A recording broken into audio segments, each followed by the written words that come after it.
E aí, pessoal, aqui é a Gai Gaia. Vamos continuar aqui com as nossas críticas literárias. Como sempre, vocês podem me enviar seus arquivos, seus textos para eu dar uma olhada.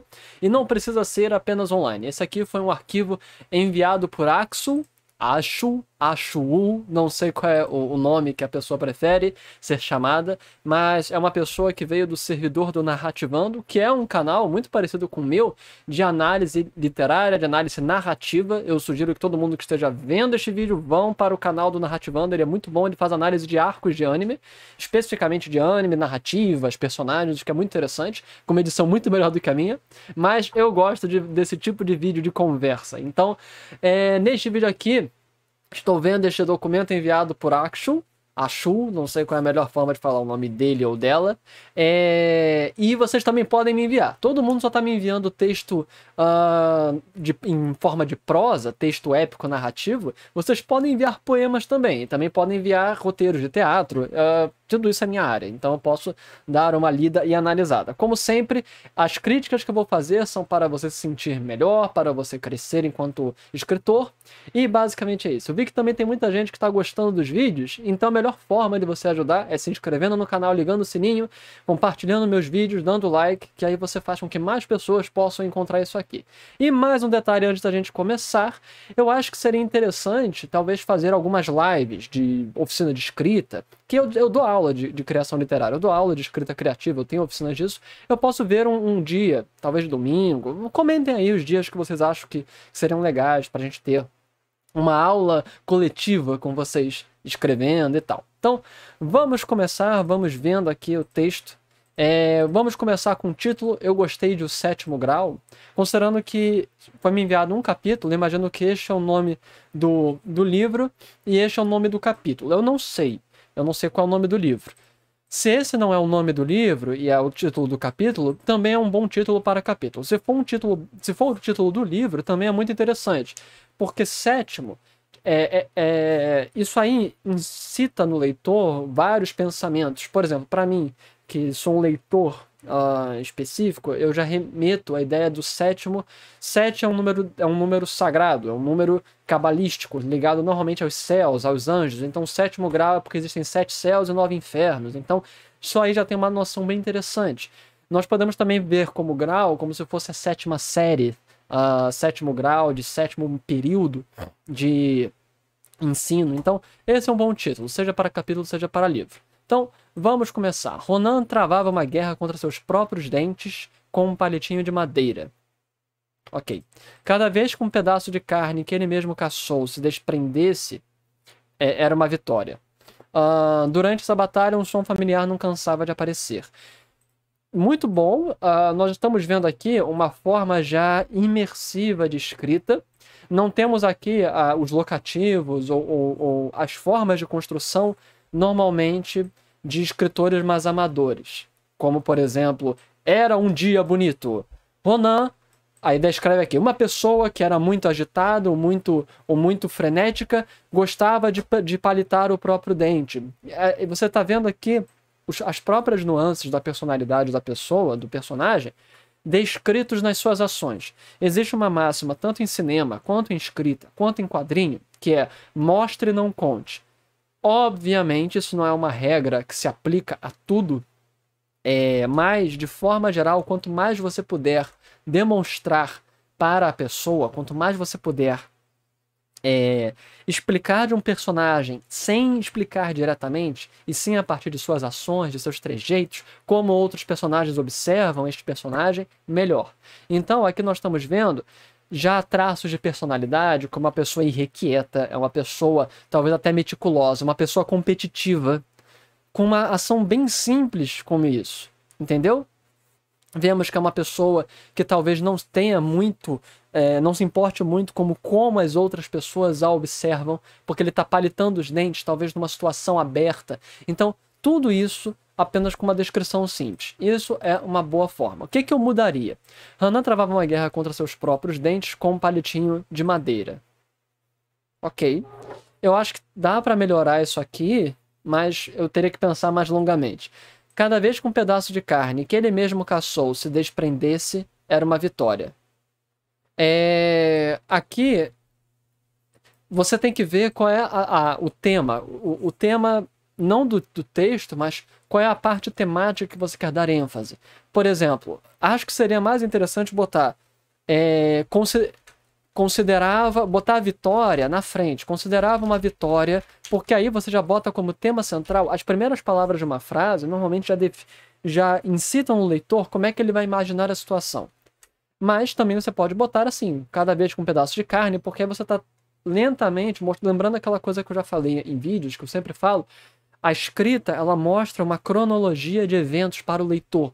A escrita nada mais é do que enfiar imagens na cabeça do leitor. Ele está vendo um filme dentro da cabeça. Você tem que imaginar este filme e que forma você quer dar para este filme. O que você quer que ele sinta. Então isso é muito importante. Então aqui você está colocando um pouco todo o processual dele retirar o pedaço de carne. Então é interessante. Que ele mesmo caçou, eu acho desnecessário. Tem outras máximas de escrita e também arte que é cortar excessos. Não é necessário botar que ele mesmo caçou, porque parece então que tem outra pessoa palitando os dentes dele. Não parece que é isso. Então você pode cortar isso e dizer, cada vez que um pedaço de carne se desprendia, ao invés de se desprendesse, você está tentando colocar uma condicional de um futuro que poderia ter acontecido, mas não necessariamente aconteceu. Os tempos verbais do português são muito complicados. É importante, enquanto escritor, você compreender esses tempos verbais. Então, ele travava uma guerra. Cada vez que um pedaço de carne se desprendia, era uma vitória. Cada vez que um pedaço de carne se desprendia, era uma vitória. Tá bom.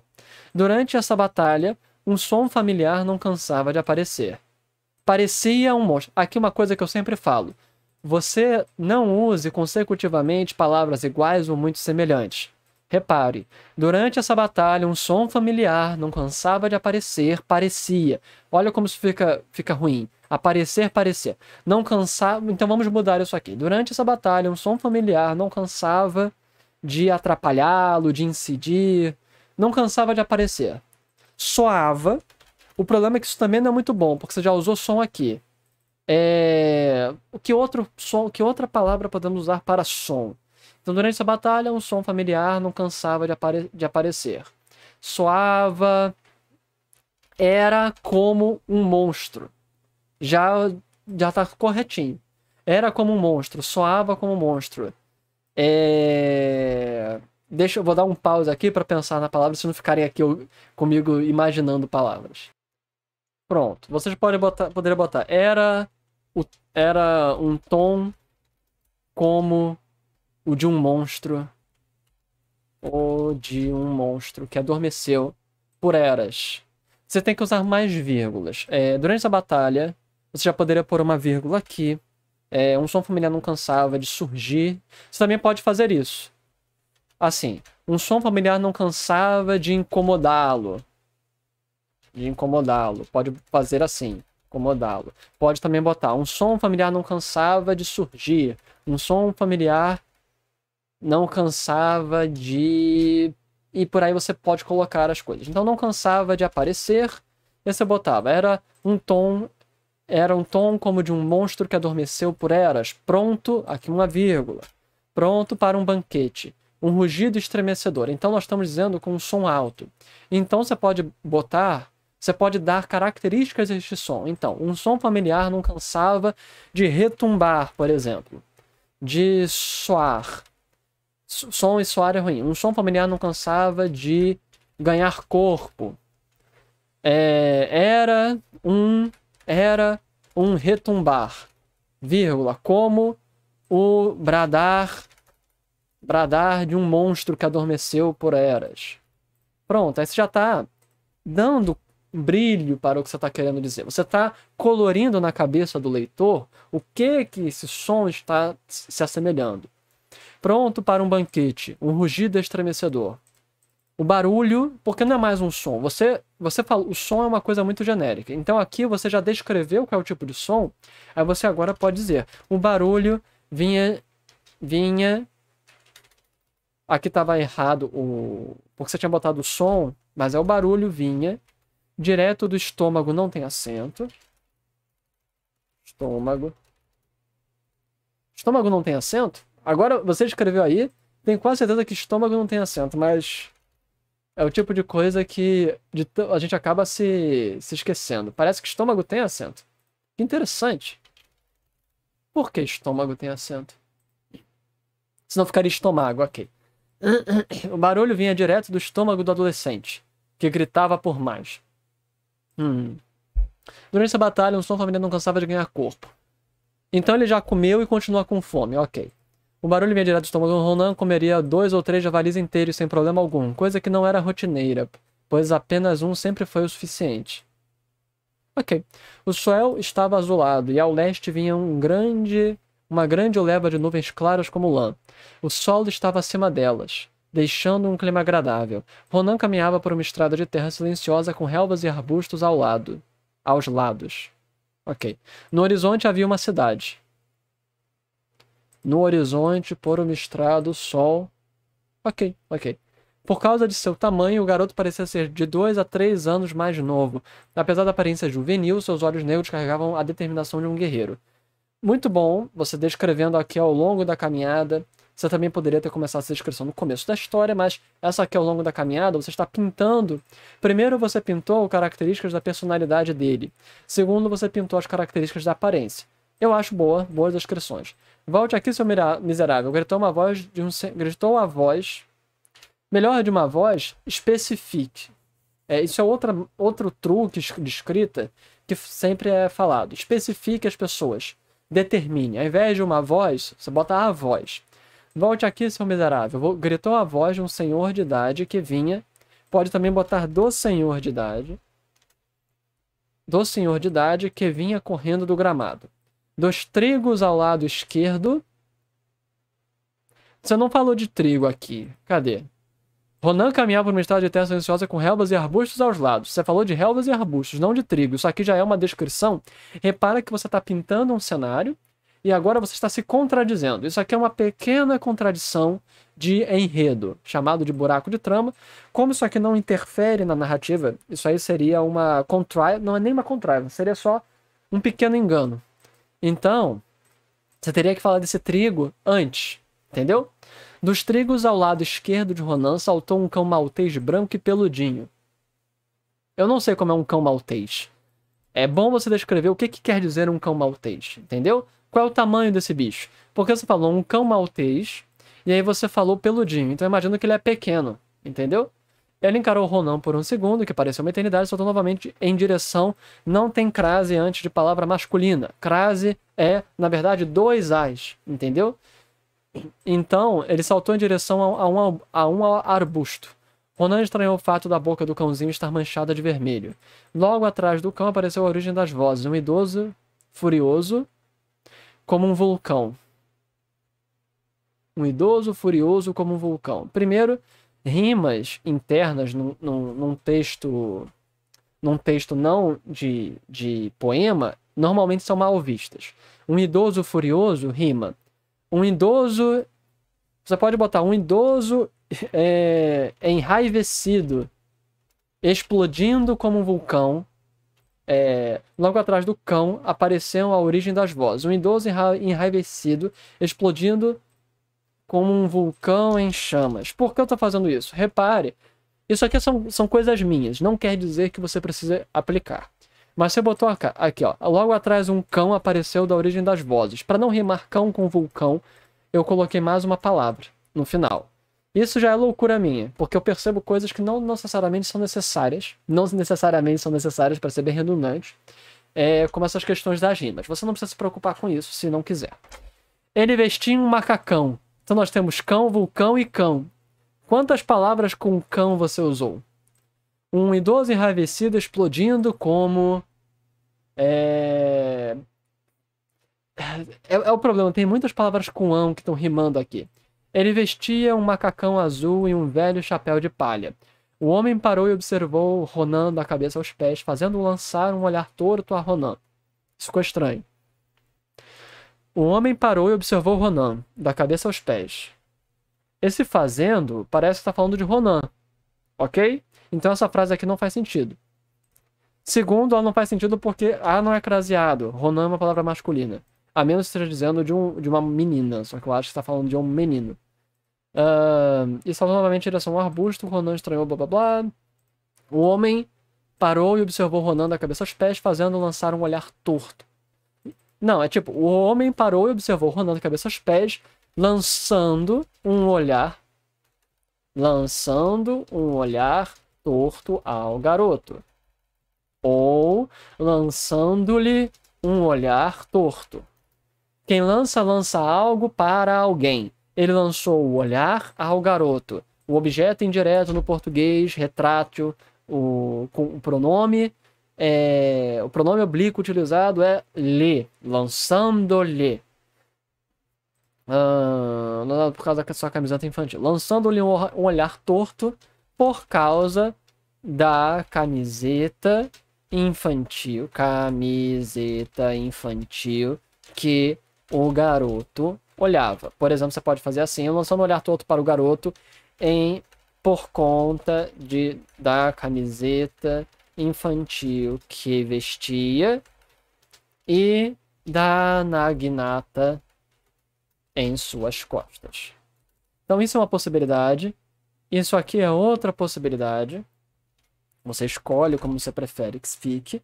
Lançando-lhe um olhar torto por causa da camiseta infantil que o garoto vestia e da naginata que trazia Aqui tem crase. Você pode escolher qualquer uma. Eu vou terminar o vídeo aqui, mas antes, vamos dizer algumas coisas sobre essa frase. Naginata, você não pode jogar palavras. Outra coisa que eu sempre falo, o leitor, o seu texto tem que ter coerência e coesão. Para o texto ter coerência, o texto tem que fazer sentido para o leitor. E naginata não é algo que o leitor médio brasileiro vai entender o que é. O que você tem que fazer? Naginata, e aí você bota um hífen, você bota assim, da camiseta infantil que o garoto vestia e da arma que trazia às costas. 2 pontos, uma naginata. Hífen, uma naginata, hífen, uma grande lança com cabeça. Se não me engano, a naginata é uma lança com cabeça de machado. Pronto. E aqui você explica para o leitor o que é uma naginata. Então, é isso. Muito boa, dá pra ver que esse escritor, esse não é a primeira coisa que esse escritor está escrevendo. Tem alguns pormenores que podem ser feitos, mas, de forma geral, é muito bom.